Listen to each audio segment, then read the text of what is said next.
Hi, I'm Dawn and this is where Shabby meets bling. I don't know about you, but I'm feeling that fall and Halloween vibe.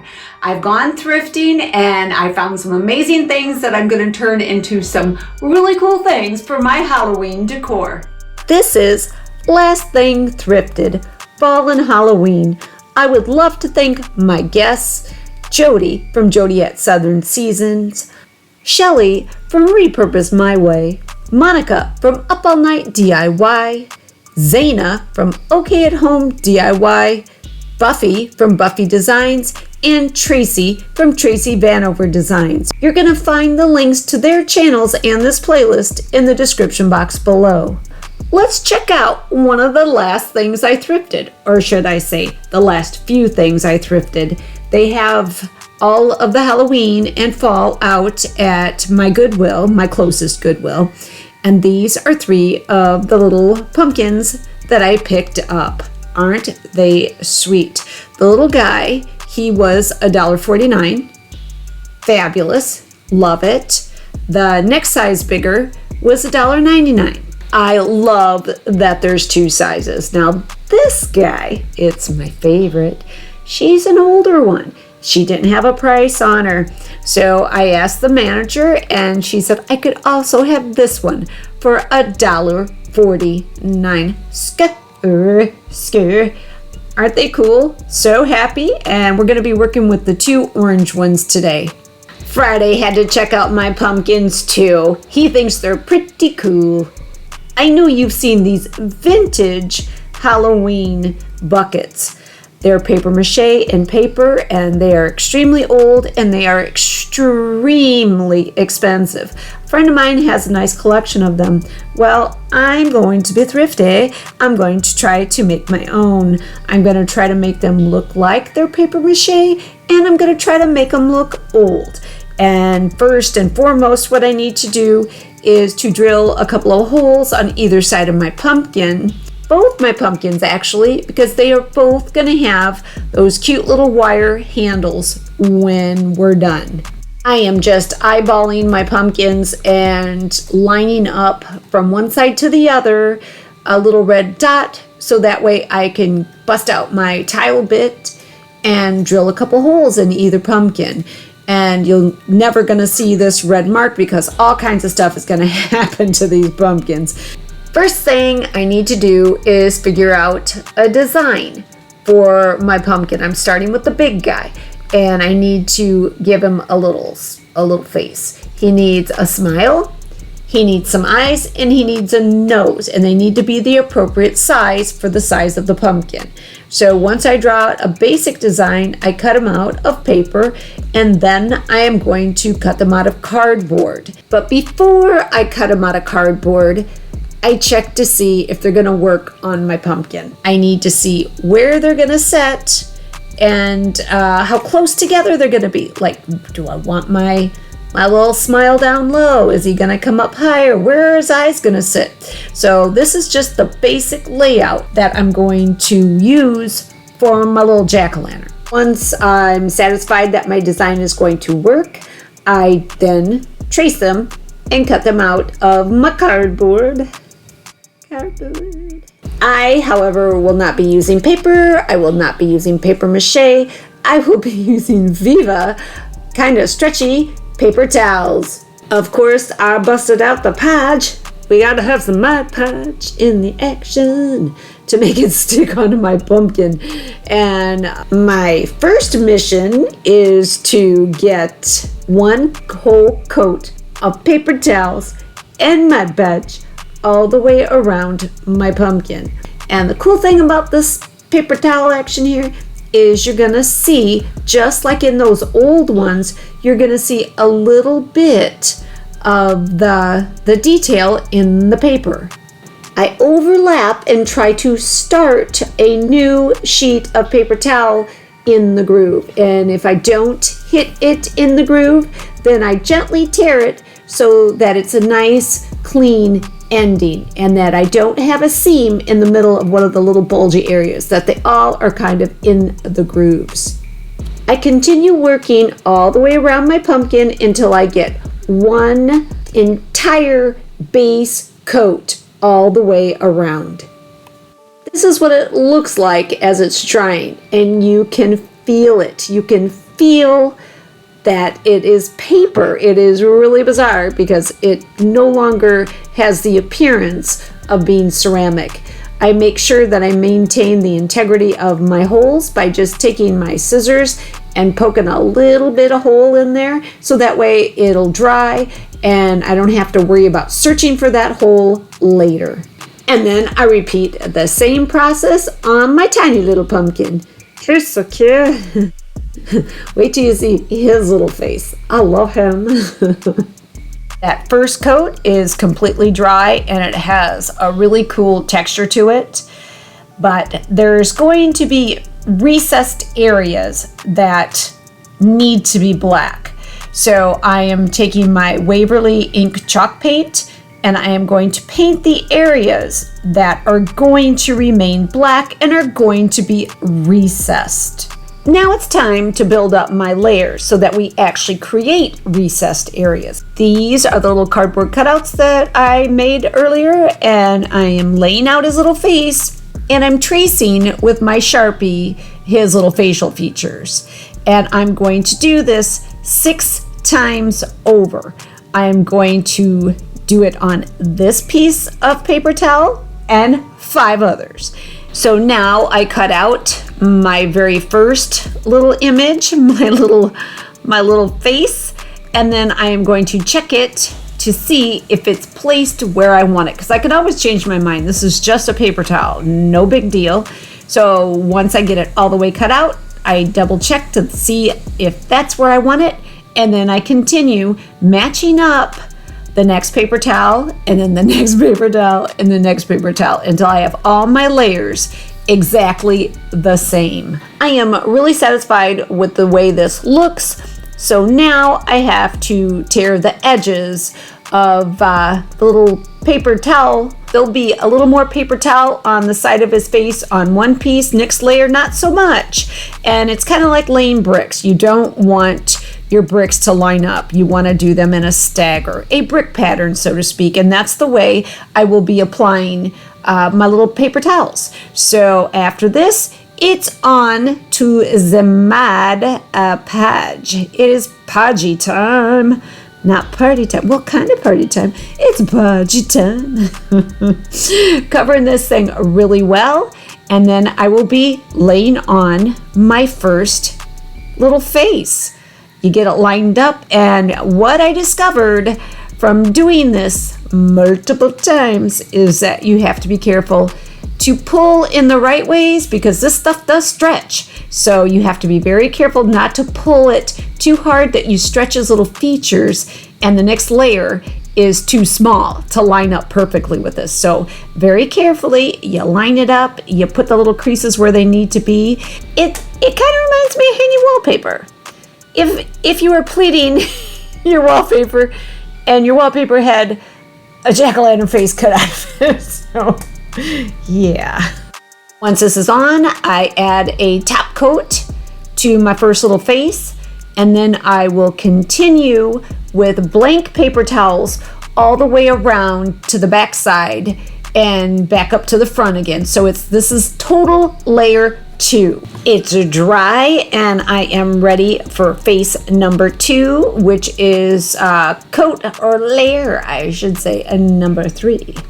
Once face number 2 is in place, I give it a coat of Mod Podge and continue all the way around again with blank paper towels. Here's face number 3, and so on and so forth until all 6 layers of his little face are in place. The dimension is already building and you can feel it and you can see it. And this is just with the 3 layers so far. I have 3 layers to go. So I'm pretty happy with the way he looks, the way he feels. So it's safe to say I'm going to be working with these paper towels again. Here's the face I created for my little guy. I think he's adorable. He's going to be like a surprise ghost. He'd be like, oh, what's going on? What are we doing? Now I'm painting out the area where his eyes are going to be, because at this point, I think I want them this gold. I do change my mind, and we'll get to that later. And then I will also be painting out his little surprise, oh my goodness, face, his little mouth with that Waverly chalk paint of black. Back to my large Jack, and he is totally dry, and now it's time to bust out my chalk paint. This is the pumpkin, and this is from the Hello Hobby. And in all honesty, I prefer this paint color over Waverly's pumpkin. I think Waverly's pumpkin's too bright.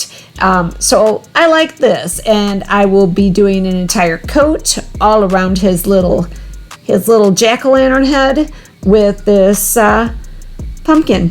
Love it.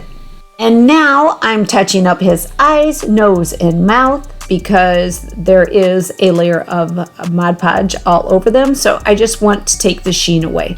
I don't want there to be any sheen on the orange or the black. That will come later. So I am just touching up all black areas now. And here you can see the little guy, and you can see his eyes are no longer gold. They are black, just like his big brother. I will be taking this wire and creating a little handle for each of my little jack-o'-lanterns.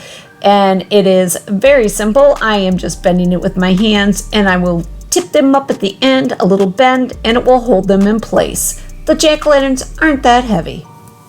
I am layering strips of my paper towels together, just 2 strips, and I'm holding them together with Mod Podge, and I will Mod Podge the top of them as well.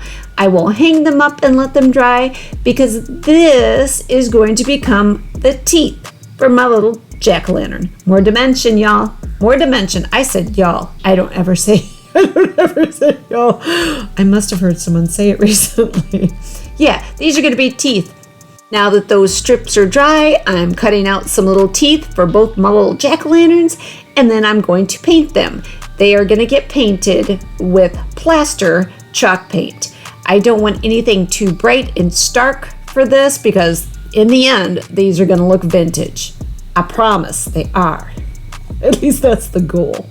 They both need some eyeballs. They have a cavity for their eyes, so I am tracing out the initial templates for both of my jack-o'-lanterns and drawing an eyeball inside. I will cut these eyeballs out. I will layer them 2 times over like I did the teeth, and I will paint them in that plaster chalk paint as well and let them dry. You can see I have Mod Podged in his eyes and his teeth, and now I am giving his eyes some color. I'm going with this ocean chalk paint from Waverly. It is a beautiful deep blue. The little guy's eyes are getting painted with Hello Hobby Sage. Once dry, both their eyes and their teeth will all get coated in Mod Podge. My jack-o'-lanterns are getting one final step, and it's this antique wax, this dark brown antique wax, and I am going to coat both of them, little guy and big guy, in this antique wax. This is the key to making them look really old. I'm even hitting their eyes and their teeth, which, if you remember, I put a layer of Mod Podge on. And it's amazing the difference in look between the Mod Podged areas with the wax and the non. So I'm very excited about how this all looks. But you can't have vintage jack-o'-lanterns without some vintage candy. So I found a few vintage candies, and these Black Crows were one of them, and I mimicked as best I could that old retro label, and this is what I came up with. I also found a vintage Milk Dud label, and I created my version of that as well.